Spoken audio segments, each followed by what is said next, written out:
Estudo sobre o Evangelho de João, parte 52, 27 de fevereiro de 2024. João, capítulo 11, do versículo 7 ao versículo 16. Depois disto, disse aos seus discípulos: Vamos outra vez para a Judeia. Disseram-lhe os discípulos: Rabi, ainda agora os judeus procuram apedrejar-te, e tornas para lá? Jesus respondeu: Não há 12 horas no dia? Se alguém andar de dia, não tropeça, porque vê a luz deste mundo. Mas, se andar de noite, tropeça, porque nele não há luz.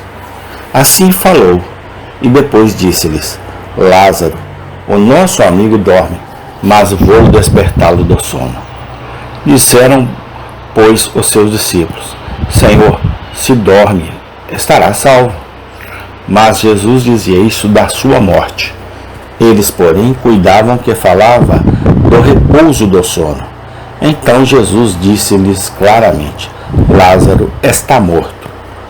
E folgo por amor de vós, de que eu lá não estivesse, para que acrediteis, mas vamos ter com ele.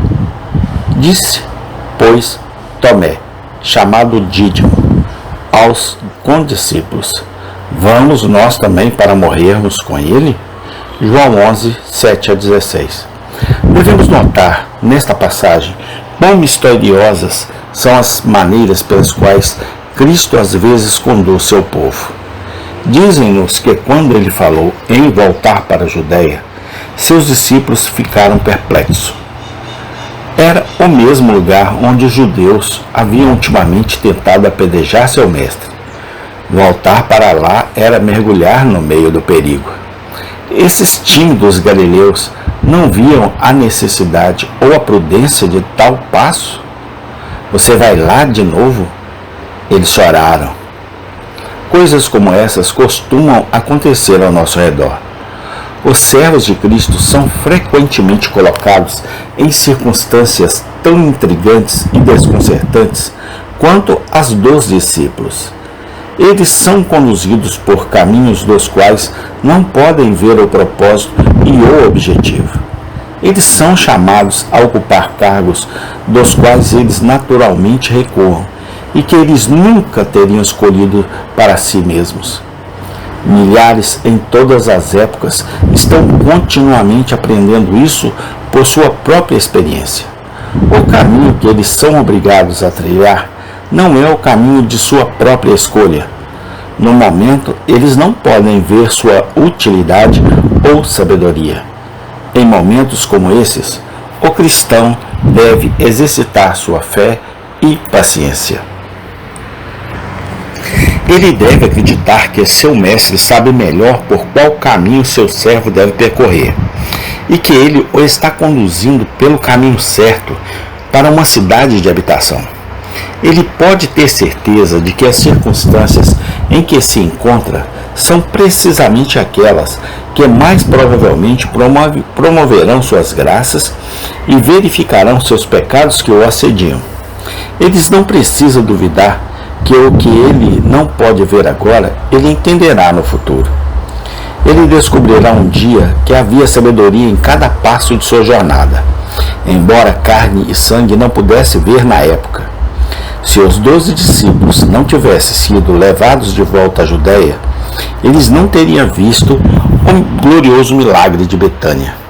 Se os cristãos pudessem escolher seu próprio curso ao longo da vida, eles nunca aprenderiam centenas de lições sobre Cristo e sua graça, que agora são ensinadas nos caminhos de Deus. Lembremos-nos destas coisas.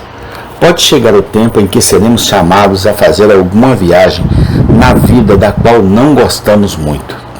Quando esse tempo chegar, vamos partir alegremente e acreditar que tudo está certo. Devemos notar, em segundo lugar, nesta passagem, quão internamente Cristo fala da morte dos crentes. Ele anuncia o fato de Lázaro estar morto em linguagem de singular beleza e gentileza. Nosso amigo Lázaro dorme. Todo verdadeiro cristão tem um amigo no céu, de poder onipotente e amor sem limites. Ele é pensado, cuidado, provido, defendido pelo eterno Filho de Deus. Ele tem um protetor infalível que nunca cochila ou dorme, vela continuamente por seus interesses. O mundo pode desprezá-lo, mas ele não tem motivo para se envergonhar. Pai e mãe podem até expulsá-lo, mas Cristo, uma vez que o escolheu, nunca o deixará ir. Ele é um amigo de Cristo, mesmo depois que ele está morto. As amizades deste mundo são muitas vezes amizades de bom tempo e nos falham como fontes secas no verão, quando nossas necessidades é maior. Mas a amizade do Filho de Deus é mais forte que a morte e vai além da sepultura. O amigo dos pecadores é um amigo mais chegado do que um irmão. A morte dos verdadeiros cristãos é sono e não aniquilação. É uma mudança solene e milagrosa, sem dúvida, mas não uma mudança que deve ser encarada com alarme. Eles não têm nada a temer por suas almas na mudança, pois seus pecados são lavados no sangue de Cristo. O aguilhão mais agudo da morte é a sensação de pecado não perdoado. Os cristãos não têm nada a temer por seus corpos na mudança. Eles ressuscitarão aos poucos, revigorados e renovados, segundo a imagem do Senhor. A própria sepultura é um inimigo conquistado. Deve devolver seus inquilinos sãos e salvos no exato momento em que Cristo os chama no último dia. Lembremos-nos dessas coisas quando aqueles a quem amamos adormecem em Cristo, ou quando nós mesmos recebemos nosso aviso para partir deste mundo. Lembremos-nos em tal hora que nosso grande amigo pensa em nossos corpos e em nossas almas, e que ele não permitirá que um fio de cabelo de nossa cabeça pereça. Nunca esqueçamos que a sepultura é o lugar onde o próprio Senhor jazia, e que assim como ele ressuscitou triunfante daquela cama fria, assim também todo o seu povo. Para um mero homem mundano, a morte deve ser uma coisa terrível, mas aquele que tem fé cristã pode dizer com ousadia, enquanto entrega a vida: eu me deitarei em paz e descansarei, porque és tu, Senhor, que me fazes habitar em segurança.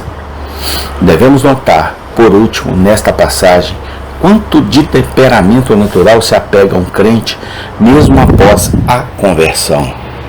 Lemos que quando Tomé viu que Lázaro estava morto e que Jesus estava determinado, apesar de todo o perigo, a voltar para a Judéia, ele disse: vamos nós também para morrermos com ele? Só pode haver um significado nessa expressão. Era a linguagem de uma mente desesperada e desanimada, que não conseguia ver nada além de nuvens escuras na imagem.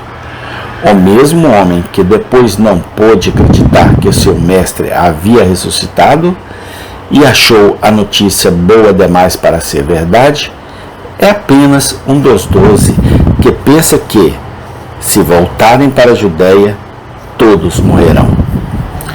Coisas como essas são profundamente instrutivas e, sem dúvida, são registradas para nosso aprendizado.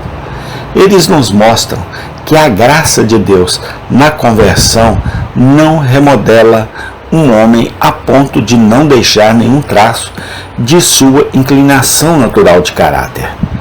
O sanguíneo não deixa totalmente de ser sanguíneo, nem o desanimado de ser desanimado, quando passam da morte para a vida e se tornam verdadeiros cristãos.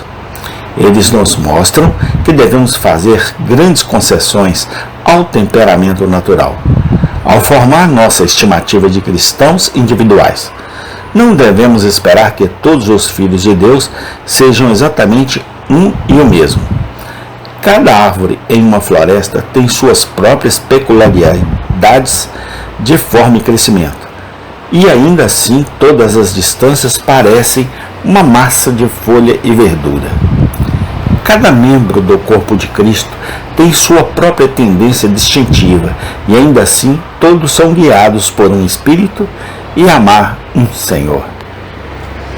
As duas irmãs, Marta e Maria, os apóstolos Pedro, João e Tomé certamente eram muito diferentes um do outro em muitos aspectos, mas todos eles tinham um ponto em comum: eles amavam a Cristo e eram seus amigos. Cuidemos para que realmente pertencemos a Cristo. Esta é a única coisa necessária. Se isso for garantido, seremos guiados pelo caminho certo e terminaremos bem, finalmente. Podemos não ter a alegria de um irmão, ou o zelo ardente de outro, ou a gentileza de outro. Mas se a graça reina em nós e sabemos o que é arrependimento e fé por experiência, estaremos à direita no grande dia. Feliz é o homem de quem, com todos os seus defeitos, Cristo diz aos santos e anjos: este é o nosso amigo. Amém. Tem continuação. Senhor Deus, bondoso eterno Pai, Senhor, muito obrigado mesmo, Senhor, pelo ar que respiramos, pela água que bebemos, pelo alimento com que nos alimentamos este corpo físico. Muito obrigado pelas roupas, pelos calçados que o Senhor nos dá. Muito obrigado pelo dom da vida e muito obrigado pelo dom da salvação em Cristo Jesus, nosso Senhor e dono. Amém e amém.